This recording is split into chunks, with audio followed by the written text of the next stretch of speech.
Hello, and welcome to the Applicant podcast. I'm Rebecca Tripp, and on this podcast, we talk about education, immigration, and the law.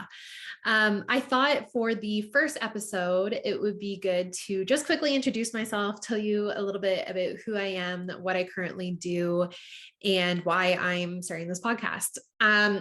So regarding my education, starting from the very beginning, when I was in high school, I did not know what I wanted to do after high school graduation. I wanted to go to university and I wanted to get a degree in history, but I just didn't know where my career would be after university graduation. I didn't want to be a teacher, and I really couldn't justify paying tuition and that huge price tag if I didn't know what career or job I wanted afterwards. So I ended up taking 4 years off between high school and my first day of post-secondary to figure it out. And there was a couple of things that helped me pull the trigger in deciding to, take the leap into post-secondary education. So for one, I found the General Arts and Science transfer program at Fleming College. Essentially, you do 1 year of college, you get 5 credits towards Trent University, and you essentially complete your first year of university, but at college, and you pay college tuition. I really like that idea because I wasn't entirely confident with my choice of going to university. And so I thought if I do college and I tried it for a year, at least I can finish the year off with a certificate. And then if I decided to go another path, at least I had that certificate. Another reason why I decided to go back to school was that I found out that not all university programs are 4-year program. You can do a 3-year. So an honors 4 years is basically what you would do if you want to get your master's afterwards, go to law school afterwards. And again, I wasn't entirely sure what I wanted to do after graduation. So I was okay with doing just a general degree, which is only 3 years. And then at least I would have a BA. And another reason, I guess the last reason why I decided to pull the trigger was that I found out about double majoring. So while what I thought a degree in history wouldn't help me get a job, I thought maybe if I double majored, it would make me a bit more diverse. It might make my resume a bit more unique, and that would help me get a job in whatever job I want to get after university. So I did the General Arts and Science program, and I had to take sociology as one of the classes. And one of the last units was international development studies. And that course, that unit really piqued my interest.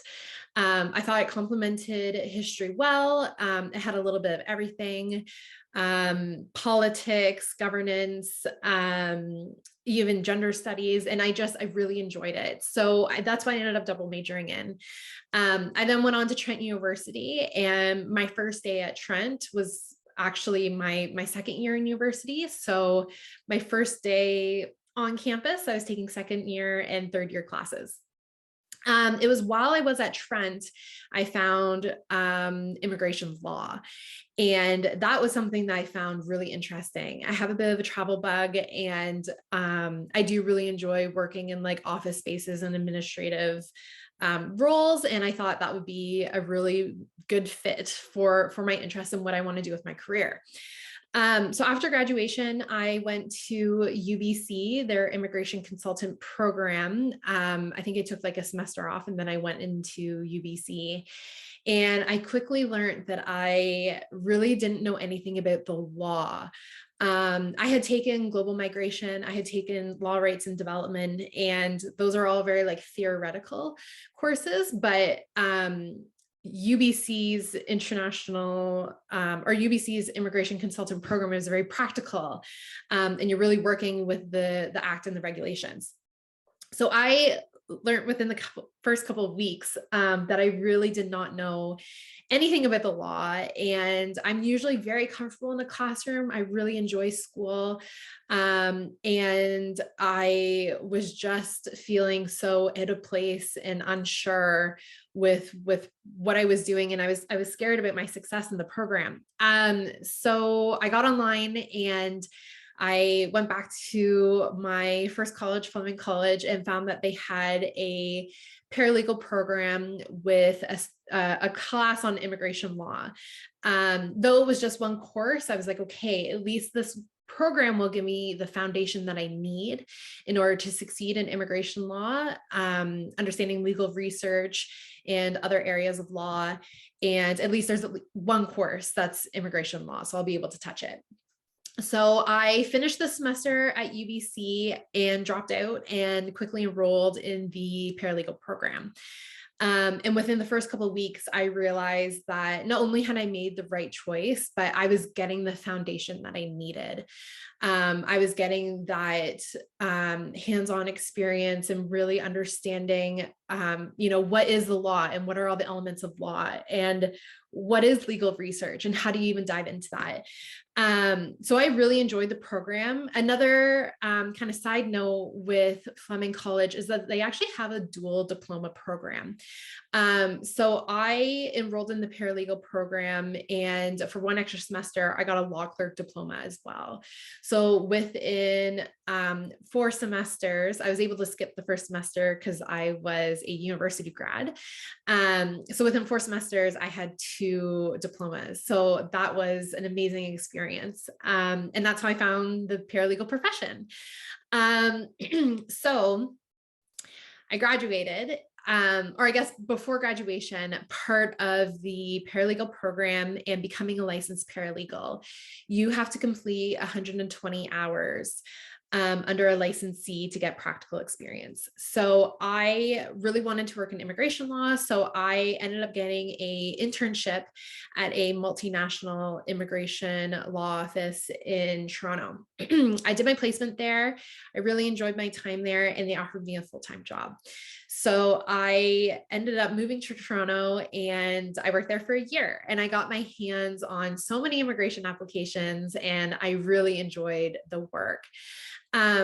Unfortunately, I was only there for a year, and there is a couple of reasons for that, but essentially I just realized that that firm wasn't for me. Toronto wasn't for me.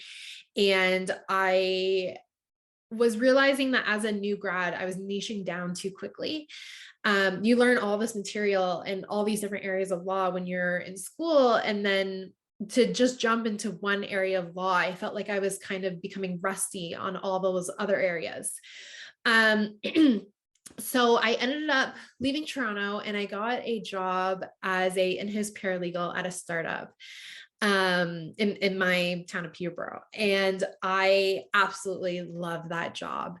I was able to touch employment law, immigration, IP, governance, and I was able to work with the CEO. And I really enjoyed that job. I was able to just touch so many things, and I ended up becoming the lead of legal for that company. Pandemic hit, and like so many other people, I found myself unemployed.